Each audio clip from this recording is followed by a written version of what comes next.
اللہ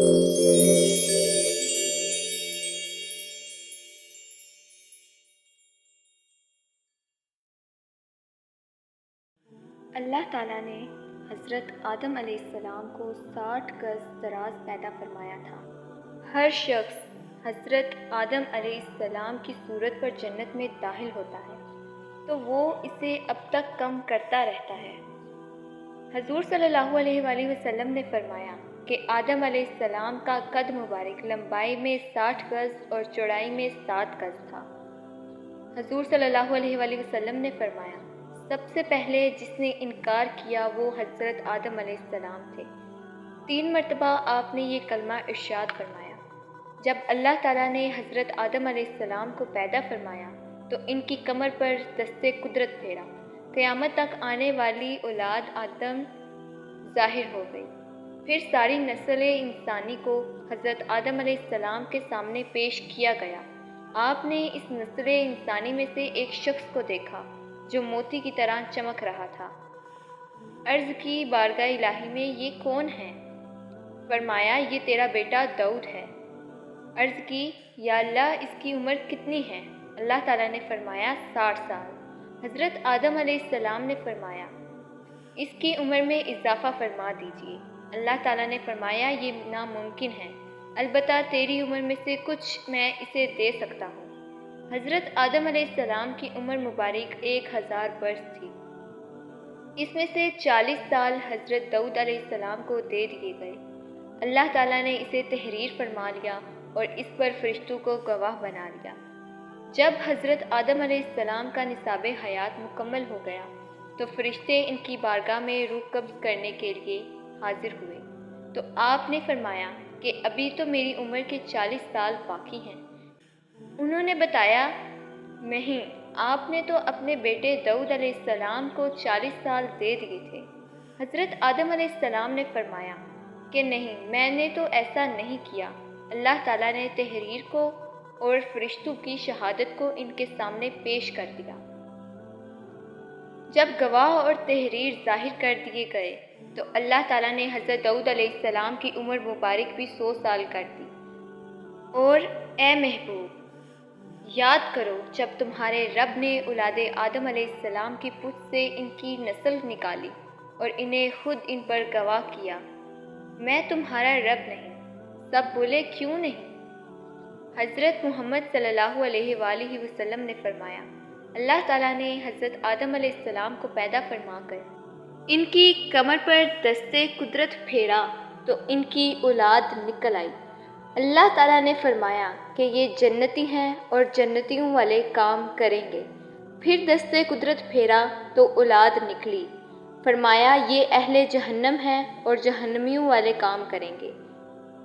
آپ صلی اللہ علیہ وآلہ وسلم نے فرمایا کہ جب اللہ تعالیٰ اپنے بندے کو جنت کے لیے پیدا فرماتا ہے تو اسے جنتی کاموں میں مصروف کر دیتا ہے، یہاں تک کہ وہ اہل جنت کے اعمال میں سے کسی عمل میں مصروف نصاب حیات کو مکمل کر لیتا ہے تو اللہ تعالیٰ اس کو جنت میں داخل فرما دیتا ہے، اور جب کسی آدمی کو جہنم کے لیے پیدا فرماتا ہے تو اسے دوزخیوں والے کاموں میں مصروف کر دیتا ہے، حتیٰ کہ اہل نار کے اعمال میں کسی عمل پر وہ مرتا ہے تو اللہ تعالیٰ اس کو جہنم میں داخل فرما دیتا ہے۔ حضرت محمد صلی اللہ علیہ وآلہ وسلم نے فرمایا حضرت آدم علیہ السلام کی پشت سے نکلی ہوئی اولاد سے عرفہ کے دن نعمان نامی میدان میں عہد لیا، پھر ان کی اولاد کو ان کے سامنے پھیلا دیا اور اس نسلی انسانی کی طرف متوجہ ہو کر فرمایا کیا میں تمہارا رب نہیں؟ سب بولے کیوں نہیں؟ حضور صلی اللہ علیہ وآلہ وسلم نے فرمایا میدان حشر میں ایک ایسے شخص کو اللہ کی بارگاہ میں پیش کیا جائے گا جس پر جہنم واجب ہوگی۔ اسے کہا جائے گا اگر تجھے روئے زمین کا مالک بنا دیا جائے تو کیا تو اس ساری ملکیت کو دے کر جہنم سے آزادی چاہے گا؟ وہ عرض کرے گا کہ ہاں میں ضرور ایسا چاہوں گا۔ اللہ تعالیٰ فرمائے گا میں نے تو اس سے بھی زیادہ آسان تر چیز طلب کی تھی۔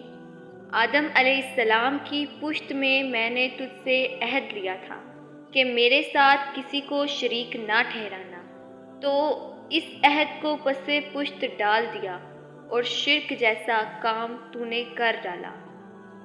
اللہ تعالیٰ تمام نسل انسانی کو جو بھی قیامت تک پیدا ہونے والی تھی جمع فرمایا، ان کی شکل و صورت کو پیدا فرمایا، پھر ان سے کلام فرمایا۔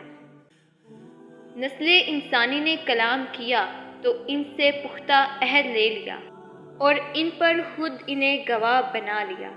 اللہ تعالیٰ نے فرمایا کہ تمہارے اس عہد پر میں 7 آسمان اور 7 زمینوں اور تمہارے باپ حضرت آدم علیہ السلام کو گواہ بناتا ہوں، تاکہ تم قیامت کو یہ نہ کہہ سکو کہ ہمیں تو علم نہیں تھا۔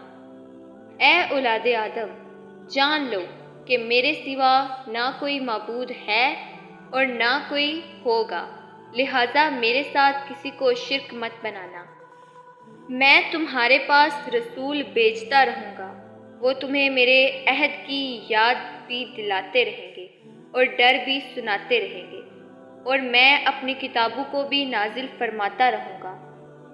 تو سب نے عرض کی کہ بے شک تو ہمارا معبود اور پروردگار ہے، تیرے سوا نہ کوئی ہمارا معبود اور نہ کوئی پروردگار ہے۔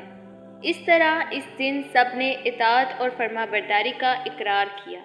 اللہ تعالیٰ نے حضرت آدم علیہ السلام کو بلند کیا تو انہوں نے دیکھا کہ ان کی اولاد میں سے کوئی خوشحال ہے اور کوئی تنگ دست، کوئی خوبصورت ہے اور کوئی بدصورت۔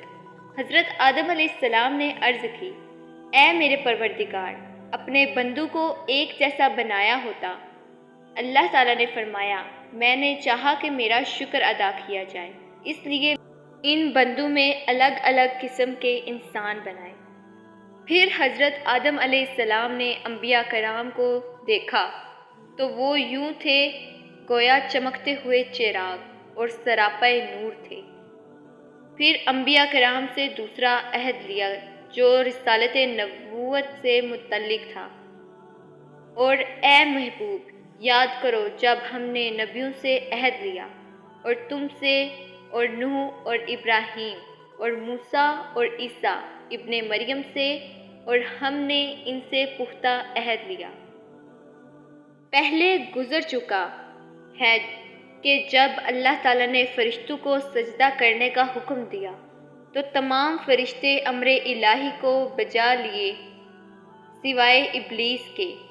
اس نے حسد اور عداوت کی بنا پر حکم الہی کی نافرمانی کی۔ اللہ تعالیٰ نے ابلیس کو زمین پر اتار دیا۔ حضرت محمد صلی اللہ علیہ وآلہ وسلم فرماتے ہیں کہ جب کوئی آدمی آیت سجدہ تلاوت کر کے سجدے میں ہوتا ہے تو شیطان رونا پیٹنا شروع کر دیتا ہے اور کہتا ہے کہ ہائے افسوس، ابن آدم کو سجدے کا حکم ملا، اس نے سجدہ کیا اور جنت میں چلا گیا۔ مجھے سجدے کا حکم ملا، میں نے سجدے کے حکم کی نافرمانی کی تو میں جہنم رسید ہو گیا۔ پھر حضرت آدم علیہ السلام جنت میں قیام پذیر ہو گئے۔ وہ جنت آسمان میں تھی یا زمین میں، اختلاف ہم اس سے قبل بیان کر چکے ہیں۔ تو حضرت آدم علیہ السلام جنت میں جہاں سے چاہتے بلا روک ٹوک کھاتے پھرتے۔ جب انہوں نے شجر ممنوعہ سے چکھ لیا تو ان سے لباس اتار لیا گیا اور زمین پر بیچ دیا گیا۔ جنت میں کتنا عرصہ قیام فرمایا، اس میں اختلاف پایا جاتا ہے۔ بعض نے کہا دنیاوی ایام میں سے دن کا کچھ حصہ۔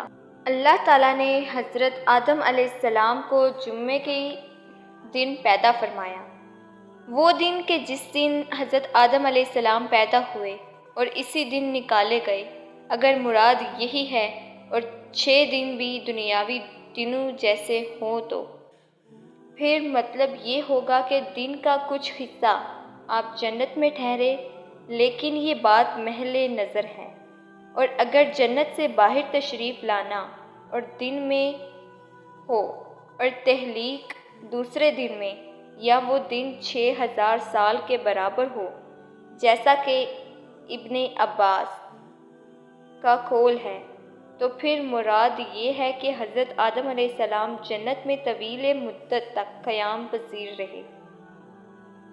حضرت آدم علیہ السلام جمعۃ المبارک کے دن آخری گھڑی میں پیدا ہوئے، اور اس دن کی ایک گھڑی 83 سال 4 ماہ کے برابر ہے۔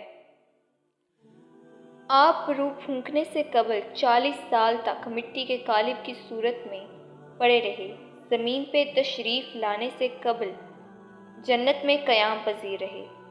حضرت آدم علیہ السلام نے زمین پر تشریف لانے کے بعد سب سے پہلے جو کھانا تناول فرمایا وہ گندم کا تھا۔ جبرائیل علیہ السلام گندم کے 7 دانے لے کر حضرت آدم علیہ السلام کے پاس آئے تو آپ نے دریافت کیا، یہ کیا ہے؟ جبرائیل علیہ السلام نے عرض کی کہ یہ اسی درخت کا پھل ہے جس سے آپ کو منع کیا گیا تھا۔ حضرت آدم علیہ السلام نے پوچھا کہ میں اسے کیا کروں؟ جبرائیل علیہ السلام نے کہا کہ انہیں زمین میں کاشت کر دو۔ حضرت آدم علیہ السلام نے انہیں کاشت کر دیا۔ ہر دانہ دنیا کے دانوں کی نسبت 1,00,000 گنا زیادہ وزن والا تھا۔ حضرت آدم علیہ السلام نے فصل کاٹی، پھر ان کو بویا، انہیں پیسا، آٹا تیار کیا، پھر اس کی روٹی تیار کی۔ عظیم محنت و مشقت اور تکلیف کے مراحل طے کر کے اسے تناول فرمایا۔ حضرت آدم علیہ السلام نے سب سے پہلا لباس جو دنیا میں تشریف لا کر استعمال کیا وہ بھیڑ کی کھال کا تھا۔ آپ نے کھال کو کاٹا، پھر اسے سلا۔ آدم علیہ السلام نے اپنے لیے اس سے جبہ تیار کیا اور حضرت حوا علیہ السلام کے لیے قمیض اور چادر تیار کی۔ اہل علم کا اس بارے میں اختلاف ہے کہ آیا حضرت آدم علیہ السلام کی کوئی اولاد جنت میں بھی پیدا ہوئی؟ بعض نے کہا کہ ان کی کوئی اولاد جنت میں پیدا نہیں، اور بعض نے کہا کہ قابیل اور ان کی بہن جنت میں پیدا ہوئے۔ کہا جاتا ہے کہ حضرت حوا علیہ السلام کے ہاں ہر حمل سے ایک لڑکا اور ایک لڑکی پیدا ہوتی تھی، اور حکم الہی تھا کہ ہر جڑواں بہن بھائی کی شادی دوسرے جڑواں بہن بھائی سے کی جائے۔ اپنے ساتھ پیدا ہونے والی بہن سے نکاح کرنا جائز نہ تھا۔